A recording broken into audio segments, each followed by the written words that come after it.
Hello friends, या जेवण करायला. बघा, आज श्रावण महिन्यातला पहिला शनिवार आहे.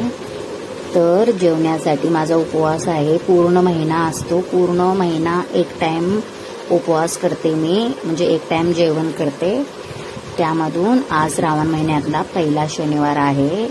तर बघा, मी जेवण करण्यासाठी काय काय घेतले. बघा, दही आहे, हे बघा पनीरची भाजी आहे, छोलेची भाजी आहे, परत चपाती आहे, आणि हे कोल्हापुरी ठेचा, आणि हे म्हणजे काकडी खाण्यासाठी, आणि हे बघा गोड स्वीट खोबऱ्याचं, आणि या सर्वजण पिण्यासाठी पाणी. आणि मी आता उपवास सोडते. तुम्हाला मराठी स्पेशल थाली जेवण कसं वाटलं ते सांगा कमेंट.